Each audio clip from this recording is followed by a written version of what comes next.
By the way, before we get started, do either of you want a Guinness? I'm going inside during the next segment. No, I'll have right after, as soon as it's done. As soon as it's done. All right. Okay, gentlemen, I'm about ready to So, roll here. Vali, just I have a little thing up top, and then I'll introduce you, and then we'll go. Okay, so I will go ahead and play everything. Okay, great. All right, so I'm going to turn these off. Ladies and gentlemen, as part of the Jeremiah Show, it's radio with TV's Tim Stack. Now here's the host of the show, a man who once saw screen legend Jimmy Stewart get directions from his doctor on how to use an enema. It's TV's Tim Stack. Yay! Tim Stack, TV's Tim Stack, episode number 3. We are building a library. It's radio with TV's Tim Stack. Anyway, it's fun. I'll quickly tell the Jimmy Stewart story because it was kind of crazy. I had a doctor in Beverly Hills. This is like 1985, maybe. And somehow my wife knew somebody and got us an appointment with this.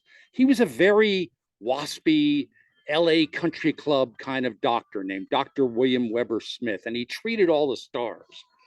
And I was in there. I don't know how he let us see him. And I had a flu or something. I don't know. I was in the waiting room. And all of a sudden, I'm sitting there by myself. And Jimmy Stewart walks out of the doctor's office. And I'm just like, oh, my God, it's Jimmy Stewart. It's Jimmy Stewart. And he's 3 feet away from me. And then he turns and he talks to the nurse. And the nurse hands him a package. Now, I don't do a good Jimmy Stewart impression. But he said to the nurse, so tell me, how does this enema work? And I'm 3 feet away from him. And she said, well, Mr. Stewart, it's best that your wife puts the enema in.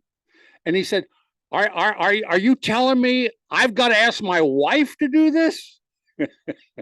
And I'm listening to this whole thing. And it's just crazy. It's Jimmy Stewart, but he's talking about an enema. He finally goes, okay, I think I got it. And he turns and walks by me like nothing had happened and just said, hello, and walked out of the office. Anyway, that's my big Jimmy Stewart story.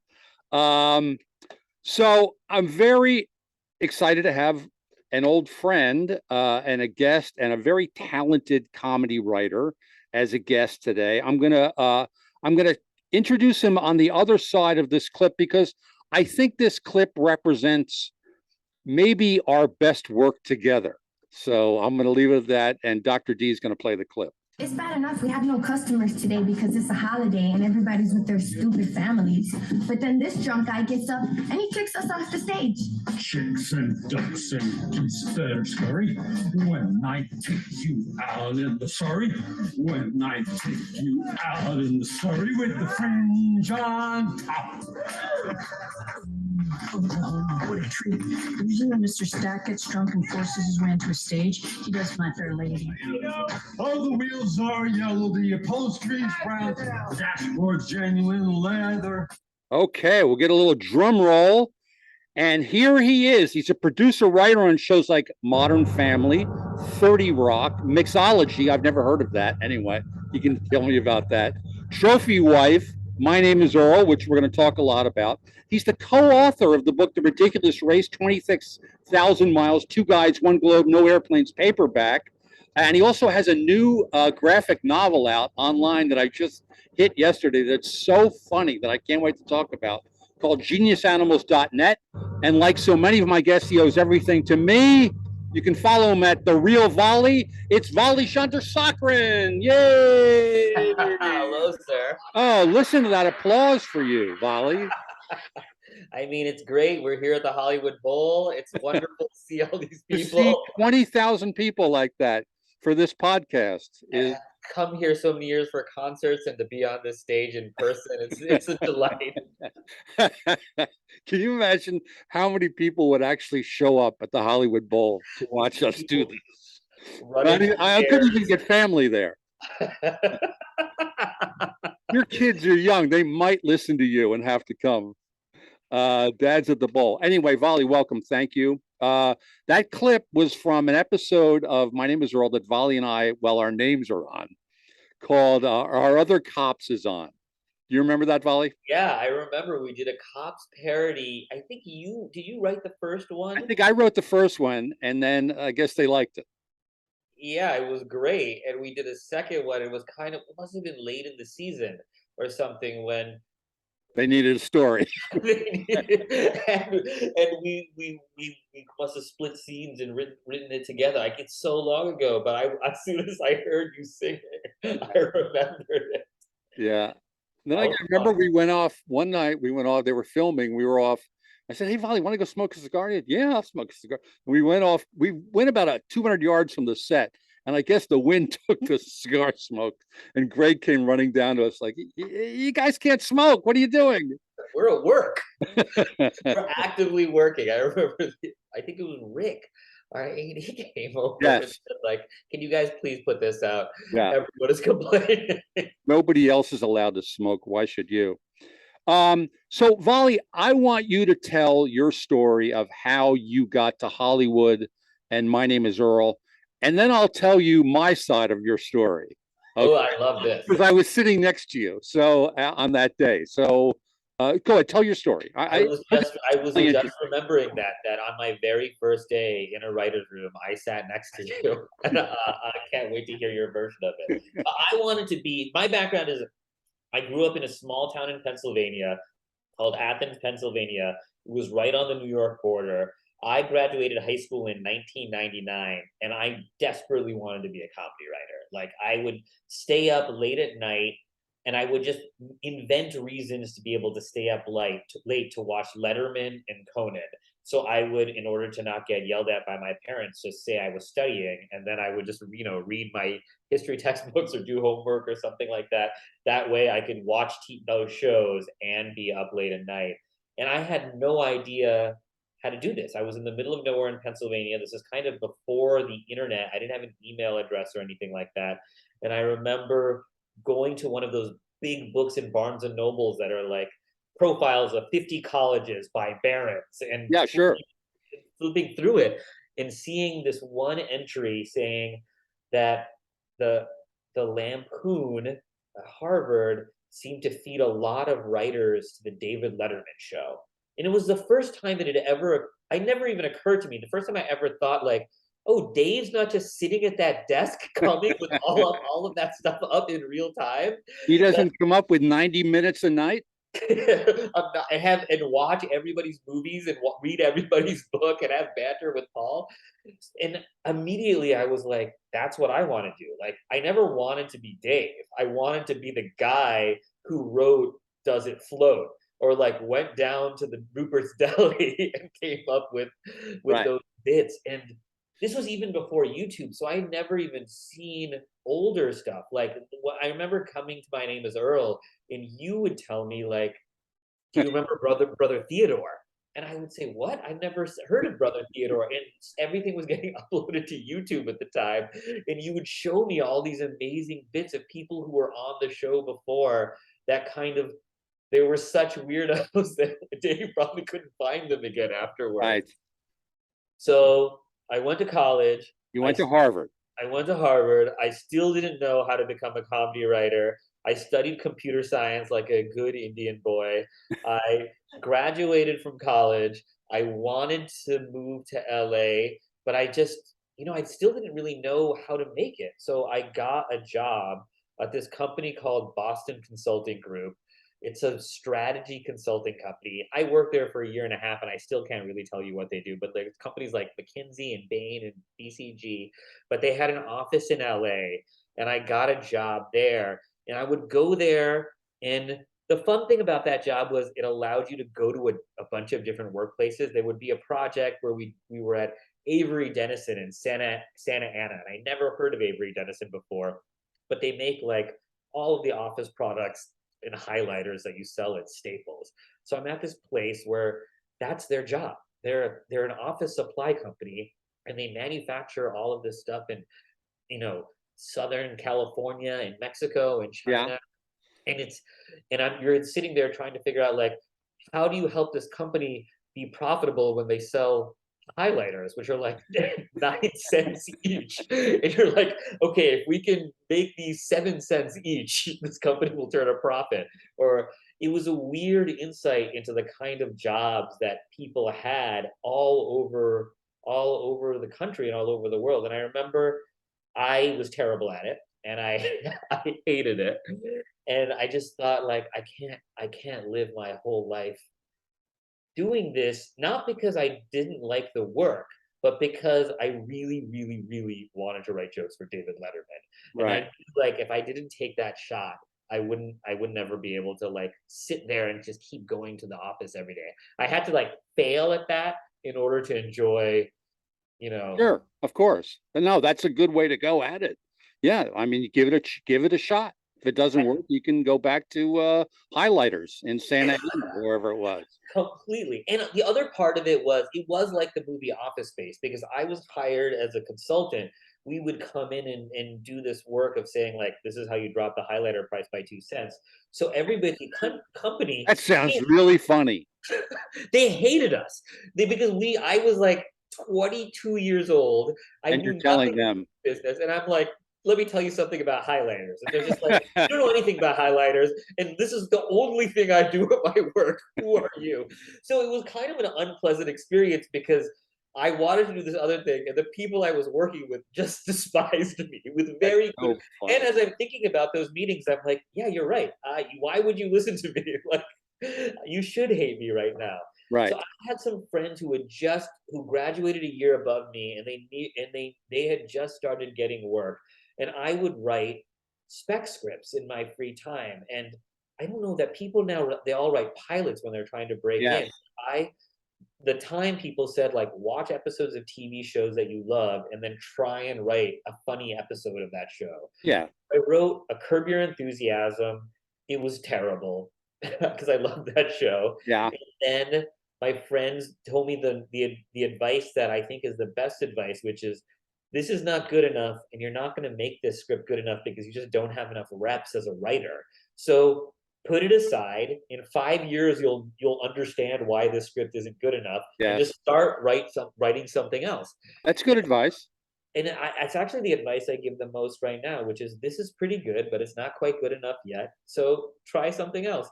And so I wrote a 2.5 Men because that show had a lot of jokes in it, and I really love jokes. So I wrote an episode of 2.5 Men.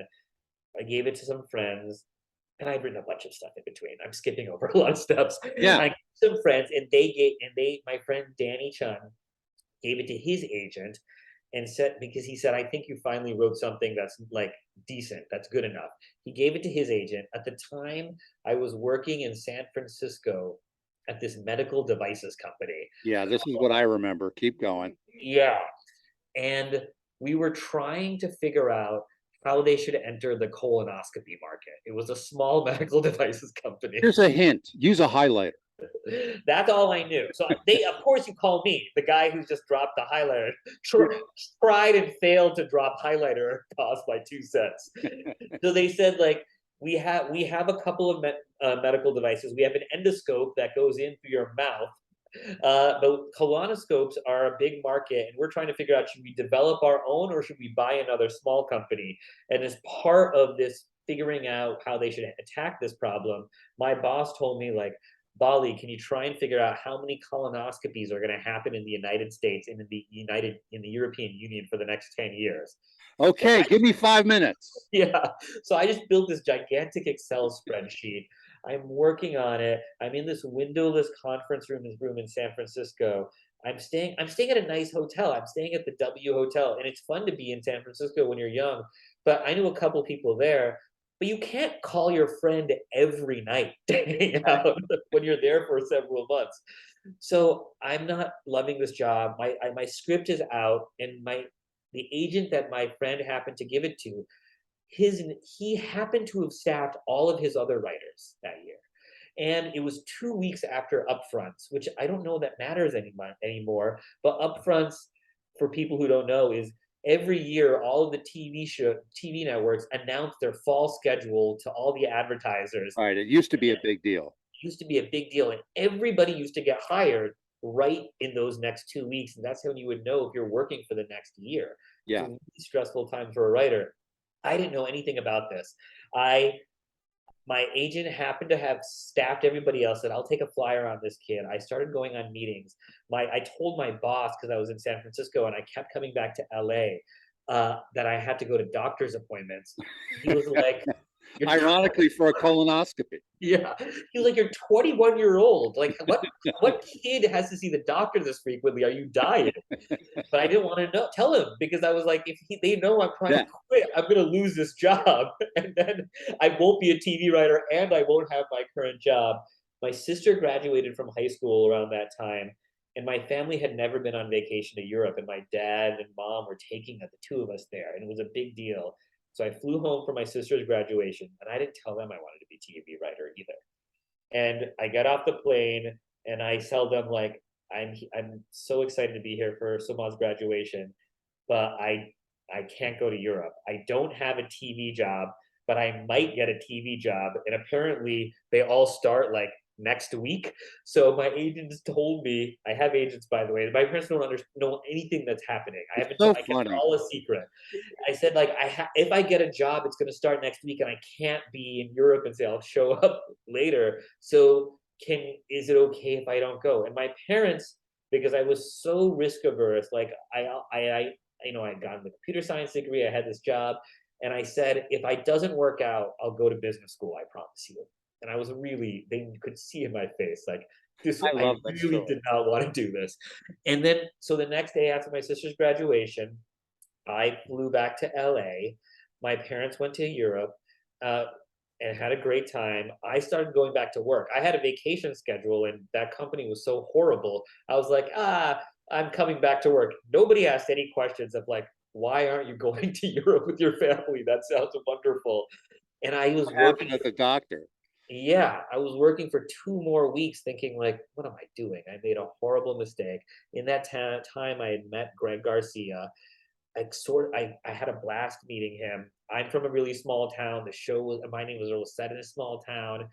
And I remember going back from the windowless conference room by myself, getting a phone call from my agent saying, Greg hired you. I went back to the hotel, and I'd been staying there for months, and I was in such a good mood that when I went through the lobby, I must have been basically like moonwalking through the place, because I get up to the room and I get a knock on my door, and someone had brought up a martini, and there was a note from the front desk saying, like, Mr. Chandrasekaran, you're such a wonderful guest to have here. Like, we just wanted to give you a martini to like say thank you. And I was like, oh, I was so happy, because I knew I would never be coming here again, because I got another job and I could quit this current job, that I was just exuding positive rays, that they were like, let's buy that guy a drink. And I quit. Okay, we're going to take a break. We're going to now we're going to pick it up on the B side of this spot, and you're going to hear my version of Vali's story. Okay, let's take a quick break. It's Radio with TV's Tim Stack. I'm talking to the real Vali Chandrasekaran, and I also got to plug Sprung, but I'll do that at the end. Anyway, we'll be right back for more of It's Radio with TV's Tim Stack. Pick it up. I'm going to cue you. 3, 2, 1. Okay, we're back. Talking to Vali. Vali, here's what I remember about that story. Well, I did want to play that one song back into segment 2, Richard. Oh, it's in there. Okay, all right. I got you.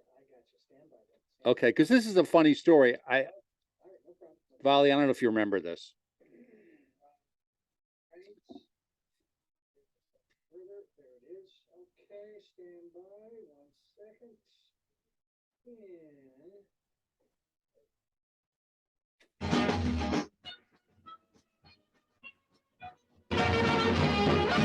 जान पहचान हो जीना आसान हो जान पहचान हो जीना आसान हो. Okay, but Vali, while that song is playing, do you remember when I brought that in? I think we were sharing an office at one point, and I had seen the film Ghost World, and they used that clip at the top of Ghost World, and it was this really cool 60s hip Bollywood scene. And I came into work and I showed you on YouTube and I said, Vali, what does this mean? And you said, why would I know what it means? And I said, well, you're Indian. And you said, well, Tim, it's like there's 1,000 different languages there and different, it's almost like different countries within India, which I never knew because I'm such an idiot and so, uninterested in the world other than making jokes and watching YouTube videos. But then I actually really appreciate it. You educated me so much about Indian culture and I love that stuff. I'm so curious about all that kind of weird stuff that goes on in all kinds of cultures. Anyway, do you remember that? What me bringing that song in? I do remember. Is that the one with the dwarf? No, it's this guy. It's in a really hip nightclub, and all the dancers wear masks, and they all do this kind of like twist thing with their hands, and they play electric guitars, and I just thought it was the coolest thing. And obviously, whoever did Ghost World found it long before me and thought it was cool too and put it in. But I want to go back to you that first day because you were sitting next to me and I just kept looking next to you and you were so nervous, like sweating nervous. Yeah. Like, and I think at one point we took a break and somebody came up to me. He's like, hey, is that guy going to be all right? Is what's going on there? And then finally you told your story. And I remember I think you might have come to work and then you were going back for the graduation. But my favorite thing was that you told me that you said, I haven't given notice at work yet because I don't know that this is, if I can do this, or I even like being in a writer's room. And then by the end of the day, you were quitting. You were like, we had so much fun at Earl. You just said, I can never go back to counting highlighters or colonoscopies, whatever it is. And then the other thing I remember was you were really fearful about telling your parents because like, comedy, what do you're giving up business and am I right about that? Totally. Yeah. I mean, my parents are immigrants. They moved here from India and like I studied computer science and yeah, you did everything right. I kind of was like, I'm not going to do this thing that your move was worth it because your kids are going to be settled and fine in this world and have a stable job. Instead, I'm going to go into the career that I'm even lying to you about how stable it is. And you're still worried about how I'm going to make a living. It's so funny, but I just like the look on their face, and it reminds me. I don't know. I have a good friend, Barry Finero, a writer, and I remember he was going off to Hollywood. He tells his parents, "I'm moving to Hollywood to be a writer." And his mother said, "Well, what are you going to write?" And he said, "Well, I'm going to write comedy. I'm going to be a comedy writer." She said, "Barry, you're not funny. Bob Hope's funny. You're not funny. I'm begging you, don't do this." And then he had the last laugh because he ended up winning Emmys for Golden Girls, and Bob Hope was on an episode, and they brought his parents out, and they met Bob Hope. Anyway, it reminded me of that. So I do want to talk. Oh God, there's so much I want to talk about. And Harvard, you mentioned the Lampoon. Did you work at the Lampoon? Yeah, I mean, I wanted to be on there so badly. When I submitted my application, I wrote comedy pieces and turned them in with my college applications in addition, as if they had anything to do with that or cared. I just knew nothing, but I was like, I want this so badly, and I joined my freshman year, and a lot of my best friends to this day are from there. And is that place? I think I used to ask you questions about it. There's a little bit of a Harvard Lampoon mafia in entertainment, which is fine. Great. If you can get to work, great. Was that place very political? I don't know. I think like one thing that I never tried to fix about myself is I'm like kind of stupidly naive about politics, and that is happening. And I think if you like establish that as like how you go through the world, sometimes you get to like you get affected by it, but you don't internalize it. And I kind of enjoy, and especially now, my wife is an actual politician, and I have to let a lot of stuff roll off of me.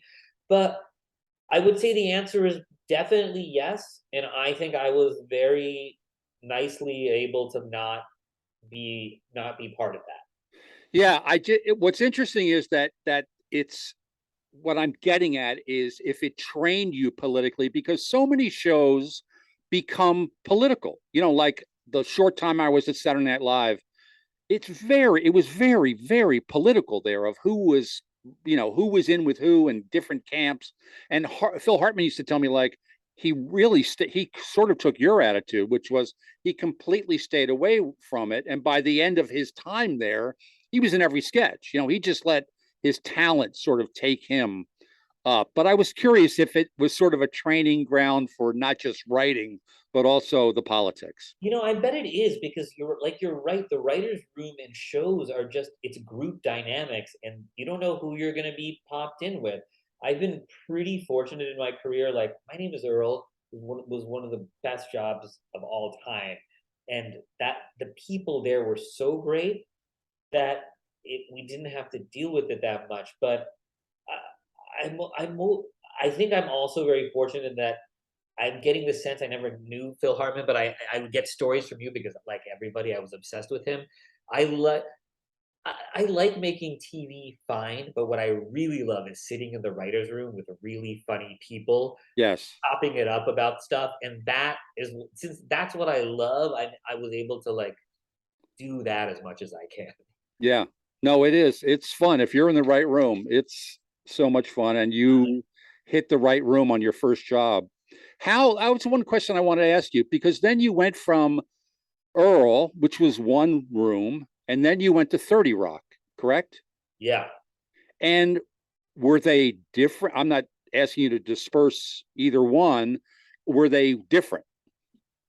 They were really different in ways that I don't think I appreciated at the time. Because Earl, I remember you told me, Earl was my first job ever. So I showed up, I remember, as you were even describing it, I remember how terrified I was.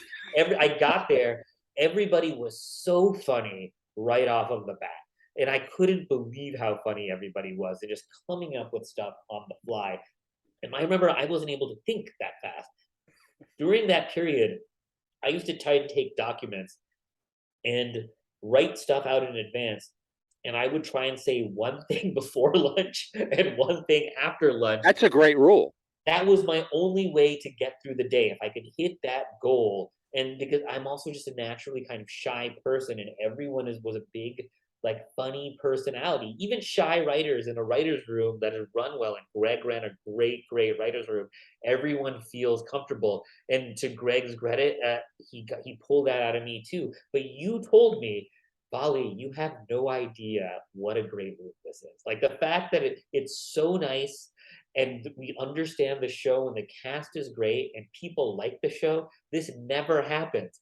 And I understood it as you were saying it intellectually, but emotionally I didn't get it until later. It was a really fun thing about that room, in that a lot of the people on that show didn't know each other before. You, Mike Penny, and Greg had all worked with each other before. No, yeah, I had met Mike Penny. I'd never worked with him, but Greg and I went way back. Yeah.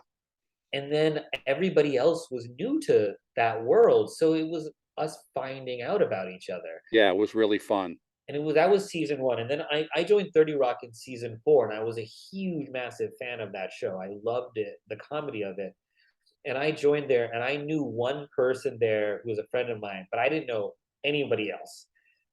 And so everyone knew each other. They're all from New York, and they had invented this thing already that had won the Emmy 3 years in a row by the time I showed up.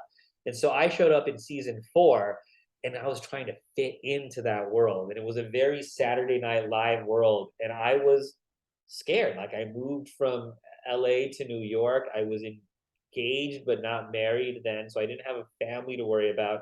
But there was very much an issue of that season came out. And it was the first time that, like, people would bother to say online bad things about the show, and I would read the reviews on the, and sometimes go in and wonder if my bosses had read the review, and wonder if they thought it's your flaw. What's different about this season? Oh, there he is. Yeah, Mr. Highlighter over there. Quickly tell, because you told me, which I was fascinated, and not there's any comparison in the success of shows, but having been an actor on a show and also being one of the writers, Tina Fey, you told me that I was fascinated by this, that the writers would go to her apartment at night and then she would go to bed. Is that right? Yeah, I mean Tina and Robert Carlock, both of them individually are amazing, and together it's unbelievable. But you know, she could do everything, but her hours were limited by she had to wake up for a call because she was in almost every scene of that series, and but she also needed to sign off on the script and help us rewrite it. And she got to be a little bit to outsource a little bit more of that as the years went on, and we figured out the show. But not that much. She was still there. So sometimes we would work late, we would break and go grab dinner, or we would order dinner, and some of us would go to her house in the city, pitch to her, and she had a baby then too. And then it's so crazy. She might have to go to bed, and we would pitch sort of quietly so we wouldn't wake up, and do a little bit of a rewrite, or we would just get sign off on a couple of stories or a couple of episodes before we had to leave. But I will say that happened a lot more in seasons 1 through 3 when they were inventing the show. Gotcha. And by the time I was there, it was a much more rare occurrence. When you came along and ruined it. Yeah. I mean, when I was bringing this phone it in energy. But you would get the notes. Would she go to bed and then you'd finish the work in her living room, or you'd go back to the office? The office was in Silver. It was purely because of where everything was. The office was in Silver Cup in Queens, and almost everybody lived in Manhattan. A couple of people lived in Brooklyn, and then Tina also lived in Manhattan. So we would go. If we left the office, going back to the office was a huge pain. So we would probably stay there. But I never stayed there for a rewrite way too late. That I don't remember. I think that she was always there working with us while we were doing that. Gotcha. I think we're ready for another break. You're listening to It's Radio with TV's Tim Stack. My guest, Vali Chandrasekaran, whose book I want to talk about, geniusanimals.net.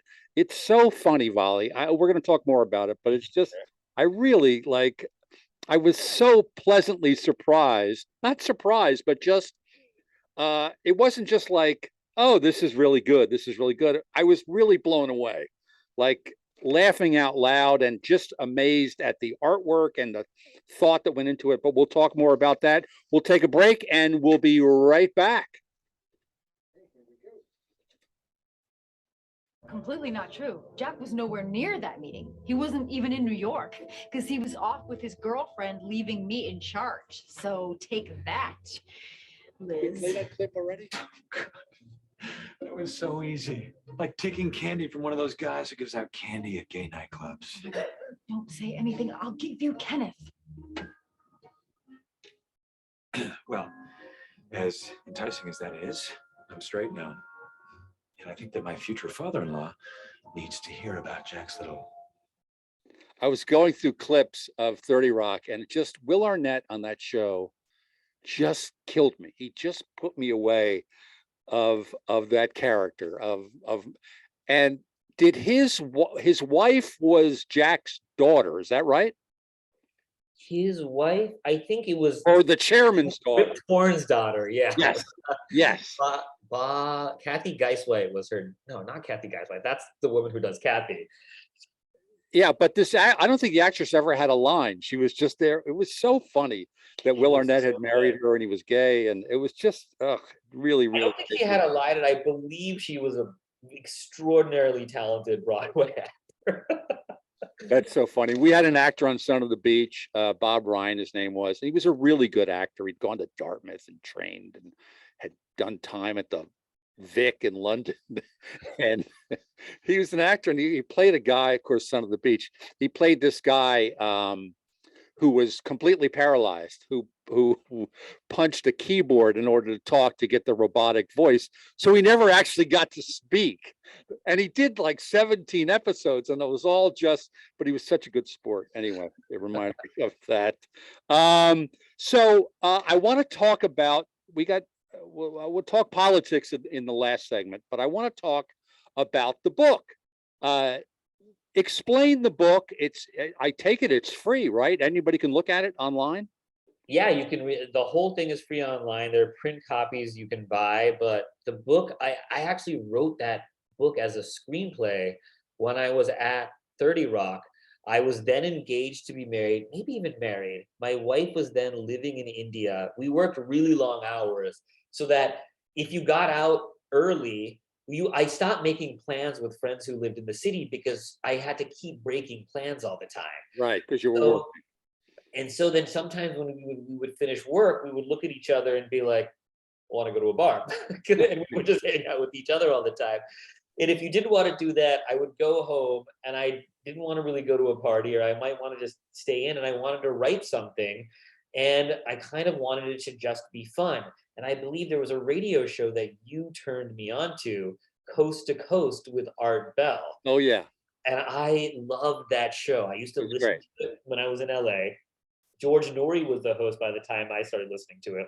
So I just subscribed, and I used to just play it at night as I was doing whatever I was doing in my apartment in New York. And it's a conspiracy theory radio show. And one thing I found so funny about it, you and I have talked about this, Tim, is that George Norrie would be talking and he'll be totally locked in. Someone will be calling in, they'll be talking about how they had an out-of-body experience and they saw their own vessel, and then they visited their relatives and things like that. And he's talking about his own experiences and really locked in.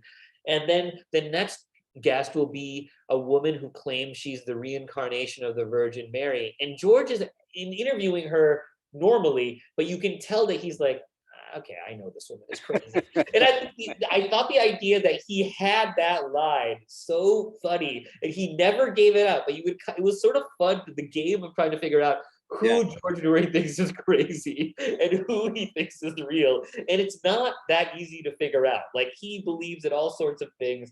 And I loved the X-Files and conspiracy theories and all of that stuff. And this is back when, in that era, conspiracy theories were fun. It was crop circles and alien visitors. They were conspiracies that made the world feel bigger. I feel like modern conspiracy theories make the world feel smaller and more dangerous and are not as fun. But I was thinking about that a lot, and I wanted to write a romantic comedy because I realized I'd never written anything about two people who were in love with each other. Mm-hmm. Especially on 30 Rock, Tina made the genius decision of never getting Jack and Liz together to keep that tension, and they kind of loved each other as colleagues, and that's a big relationship that people have in their lives that we haven't seen on TV. But I'd never really done romantic love, and I thought, man, I wonder if there's a weird way to do a rom-com, because I love watching those as well. And I kind of, via this world of conspiracies, came up with an idea that was really fun to write. And I have a friend who was an artist that I started communicating with, and we came up with the idea of turning the screenplay into a book 10 years later after I wrote it. It's really, really funny. I kept seeing it. I mean, explain how the book lays out. You've got multiple chapters, correct? Yeah, it's multiple chapters, and it's graphic art. It looks like a cartoon, like a comic book, but it's so funny and clever. And that was one thing that was really interesting to figure out. We kind of put it together during the pandemic, and the artist and I were trying to figure out, because neither of us have ever made a comic book before, and it was really fun to make something that wasn't for money. We were making it just because we loved this project. And I would say, oh, this joke's not working. I don't know why this joke isn't working. And I would tell him, if we were on set filming an episode of My Name is Earl or Modern Family, I would say play it more like Ed O'Neill, throw it away more, and don't hit the joke as much. And I would say, what can you do with the drawings? And sometimes it would be the text bubble. Sometimes he would move it together. But we figured out with him, and I think there's further ways to go, like how to get comic timing in a graphic novel, which is something I'd never thought about before. And a lot of it was just lifted from, Calvin and Hobbes and like the funny pages, which they were obviously those artists were fantastic at. Yes. But one of the things I love about it, and I'm not that familiar with graphic novels, so I don't know. This may be a standard thing, but one of the things I loved about it was you would have several times where they're just pictures almost on an entire page with no dialogue in a cloud at all coming from a character. Yet I found myself laughing and following the story at the same time. And that's sort of what you're talking about, right? Like sometimes letting something breathe. And that was discovery in the script that I wrote. There's a section at the beginning which is kind of the like evolution of a relationship from meeting to the lead couple falling in love. I had voiceover that I originally wrote in. It was kind of the flirting of the first night kind of covered a montage of the couple falling in love. And because I always wrote for really talky shows, like My Name is Earl was jammed with dialogue. Like everyone, Greg is not afraid of long dialogue. Not at all. And I remember Alan Kirschenbaum being on the show was fantastic. And he said, the key of this show is everybody does their setup and punchline themselves. Like we didn't do it the normal way where someone else sets it up but it was right. And then 30 Rock was super talky and Modern Family was super talky. And I really like writing those talky kind of shows, and even the things that I love watching, like those Neil Simon plays and those Neil Simon shows. Yeah, sure. Wall-to-wall dialogue. And I brought that here, but people don't really like reading that much in a graphic novel. It takes you out of it. You're there. It's a different experience. So a big part of what I did was remove dialogue, and I was always shocked at how much I could take away and have them have the story still come across. And in many ways, it was better. Like, I think that section with no dialogue is a lot of people's favorite section of the book, because I think you interact with the page in a different way than if the dialogue is coming at you. 100%. Yeah, it was really fun. That's why it was just a new experience for me. I really, really enjoyed it. Again, if you go to geniusanimals.net, it's there for free. I am going to buy a copy though, Vali, because I want to support the family. Thank you. That's but it's really worth a visit there to see this. It's just I highly, highly recommend it. And I'm not done. I have more to go, so I'm looking forward to that. How are we doing on time, Dr. D? Okay, we got a couple minutes. So now about Modern Family. So then you leave 30 Rock and you go to what year in Modern Family? It must have been like year 6, maybe? Exactly, year 6. So I was at 30 Rock. 30 Rock won the Emmy for Best Comedy 3 years in a row. I show up at season 4. Modern Family wins it 5 years in a row. I show up in season 6. You're the killer. I remember interviewing for the show. Killer. Yeah, and saying like, I would love the show. I love to come. I do want you to know, I feel like I have to be upfront. I'm a bit of a cooler.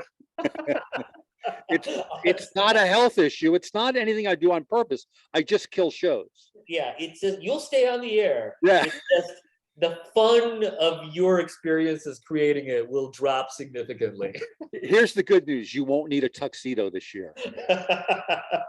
Gain however much weight you need.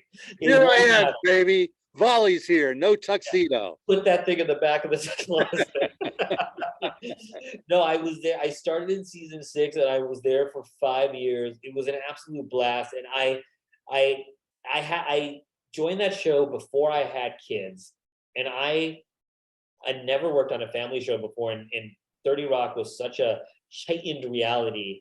I really wanted the experience of writing on a show that felt more grounded, because I didn't even know, I didn't have that speed and that muscle in me yet. So I wanted to see how I could lock into that. And another really fantastic stab, I had gone to a movie punch up. Their friend Kay Cannon wrote the movie Pitch Perfect. And I got to a punch up on that movie, and I met one of the Modern Family writers there. And I remember afterward we got along well, and he asked if I had ever be interested in working on Modern Family. And I She's like, obviously, yeah, that would be fantastic. And I interviewed on it, and I really loved the show. I loved writing in a different way, and I loved that staff a lot too. It was a really, really skilled staff of really funny writers. And one thing I skipped over, also joining the staff of 30 Rock, it's really, and I've done this, where you join an existing show and everybody has their own little language and inside jokes, and they're all high signs.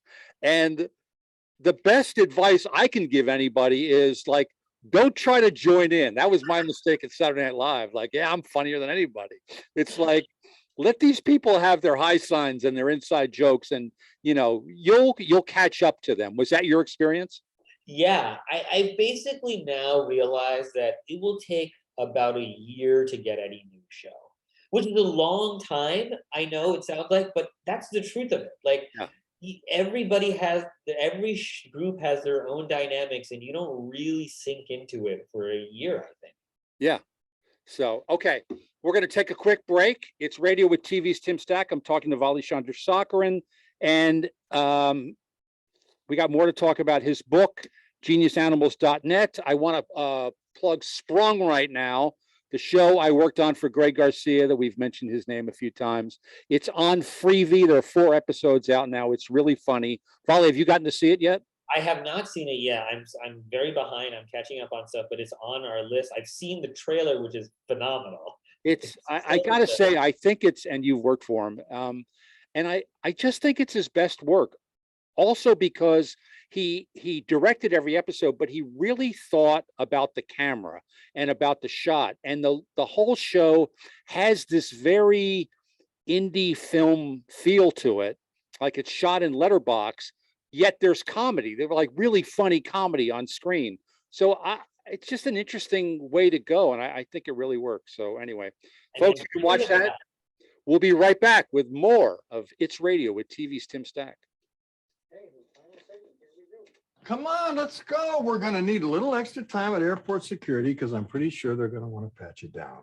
Manny's with his father for the weekend, so Jay and I are flying to Vegas. I'm a little torn because I want alone time with Gloria, but I also like rubbing Manny's head for good luck. Okay, we're back. We're talking to Vali Chandrasekaran, and that was a little clip from Modern Family. I don't think you wrote that up. I was trying to find a relatively short clip, but and we've talked about that. So was that show, I understand there were, I don't want to get into specifics, I would never say, but were there like separate writing rooms on that show, or is that something we can talk about, or just move on? It wasn't that big of a deal. The way single camera works, because around Hollywood, it was like a big deal. So it's nice to hear that it wasn't a big deal.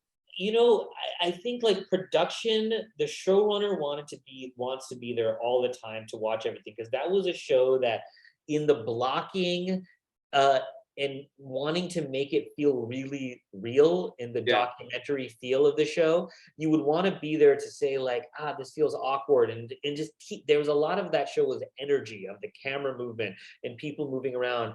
And the showrunner, we had 2 showrunners who created together, and they wanted to all be there for all of their episodes. What they ended up doing was alternating episodes. So while one guy was on stage the entire time, the other guy would be doing the script work on his show, on his episode, and then he would go there next week. And we the staff would go, we'd work with whatever show was going on. Unless it was your episode, then you would be there to go through all the meetings and be there with the showrunner who was on stage. But it was an interesting way to do it, because it kind of kept, as you know, when you're doing 22 or 24, it can really exhaust the showrunner by the end of the season. It kept those guys fresh. Yeah, I mean, Greg, I don't think we'll ever go back. Well, of course, with streaming, it's like, who's going to go back to 22 episodes? I mean, I guess some of the network shows, but I kind of think those days are over. These shorter orders are the way things are going. So now I want to talk about your wife, because I remember you were dating, you met in college, correct? Tell us about your wife. Who is your wife and what her job is? My wife is Nithya Raman. She's a city councilor here in Los Angeles, and she represents. We live in Silver Lake. She represents a district that goes from Silver Lake through Los Feliz, through the Hollywood Hills, then Studio City, Sherman Oaks, Encino, and Reseda. So it's a half valley, hills, and then part of the flat section of. So how many people is that? That's about 250,000 people. See, I would have thought more after what you're describing of all that. I would have thought more. It's a big section. One thing to keep in mind is like the hills. Oh, take up a lot of space. It takes up a lot of space, but it's not easy to get big buildings and stuff into the hills, and it's a little bit more spread out because of just the nature of architecture. But you know, I know because I spent a lot of time in LA, that's a huge job. I mean, it's a really big, it's not just a big deal job. It's a job with a ton of responsibility.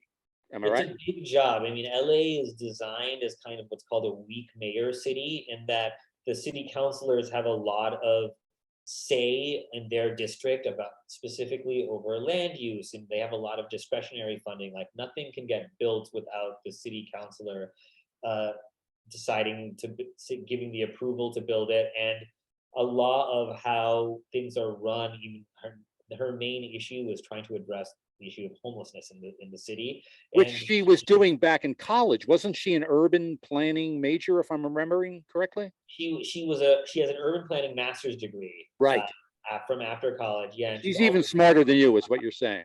By far. By far.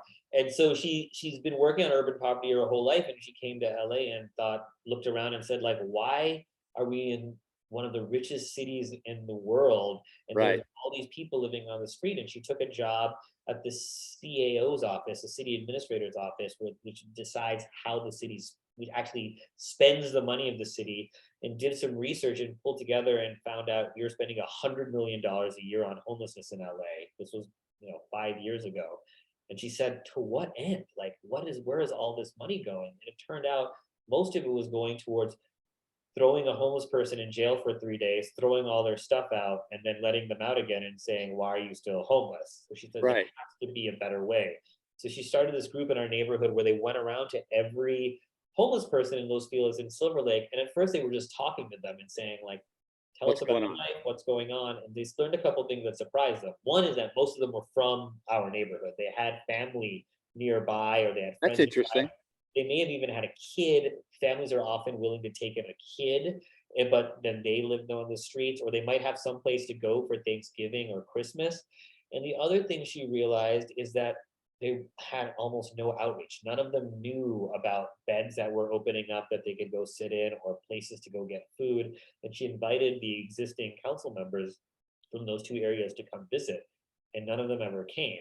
And then she got frustrated, and she said, you guys are always talking about how this is a huge issue, but you're not doing anything. You don't seem to actually care because we're doing stuff. So she decided to run. It was kind of something we never expected. She never thought she would enter politics. The first event was in our backyard, and it was all our friends. And we all said, like, well, we agree with this. We don't know if anyone else does, though. And she won. And then she won. And now, like Trump, wait, I won? What? And it was a wild thing to watch happen and to be part of in a small way. But now it's fun. It's given us a lot of, you and I have talked about this, Tim, a very fun insight into the city. The work is obviously very hard and very important, but she's and her team say, like, the work is kind of boring, but we know what we need to do. You need to go to every homeless person every single day and see what they need, and to try and get them to accept housing, while also building a bunch of housing and finding places for people to go. It's just a grind, and you need to have someone who's willing to do the grind. And then we spend all week, every night and all the time, she goes to events, and on weekends when the kids and I can join her, we try. Well, that's what I'm getting at, is Greg and I got a text from our friend Mike Penny, who texted, I just got to meet the first gentleman. and he had seen you at a softball game where she's throwing out the softball for the beginning of Little League over in the Valley somewhere. And yes, in Sherman Oaks. That morning, it was a Saturday morning, she tells me, I'm throwing out the first pitch at Sherman Oaks Little League. And I kind of stopped and I said, well, have you practiced? And she said, No. I said, well, look, you should go to a park because the pitcher's mound is a lot farther than you think it is when you're standing out there. That's funny. So she called a friend of hers and threw out a couple practice pitches before going. Well, unfortunately, our time has come to an end. There were some other things I wanted to talk about. One of my favorite stories with you is when you went to Smart Camp. That you see the kid who's 10 times smarter than you. It's just like, oh my God, what am I gonna do? Smart kid. That was one of my favorite stories. Anyway, Vali, thank you. Congrats on everything. Congrats to your wife and the work she's doing. And thanks for being on It's Radio with TV's Tim Stack. Let me plug a couple things. We didn't get to talk about the book you did with Steve Healy. That you can buy on Amazon. That one's called, again, where are my notes? Ridiculous Race. The Ridiculous Race. And you guys went around the world in separate directions. Is that right? The idea was we raced around the world. We went in opposite directions. You weren't supposed to take airplanes. But I cheated and immediately started flying to wherever I went. You were home in 2 days. Yes. Anyway, that's a really fun book. And geniusanimals.net is on there. And I'm sure there'll be some TV project coming down the road because you are in development, as they say. Watch Sprung on Freevee. It's really, really funny. Thank you, Dr. D, Richard Dugan, our engineer. Jeremiah Higgins, the producer, couldn't be here today, which was really a treat on having him. Just kidding. Anyway, thank you all. I'll see you next time on It's Radio with TV's Tim Stack. All right, and before we go, we got to run real quick here. I want to get a quick voicer, if I can, from you, Val. Introduce yourself, promote whatever you want, and you're listening to It's Radio with TV's Tim Stack, okay? I say, and you're listening to It's Radio. I say that at the end. That's correct. Yes, you do. But plug anything you want. Plug anything you want, but I got to keep it short because I got about 4 minutes. So it's you introduce yourself, plug whatever you want, and you're listening to It's Radio with TV's Tim Stack. Okay? Yep.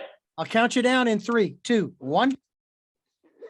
Hi, I'm Vali Chandrasekaran. I'm a television writer. I've worked for My Name is Earl, Modern Family, and 30 Rock. I recently wrote the graphic novel Genius Animals, which you can read for free at geniusanimals.net. It was nominated for an Eisner. I'm so excited to be here with my old friend. You're listening to It's Radio with TV's Tim Stack. Pretty Perfect. good. Thank you so much.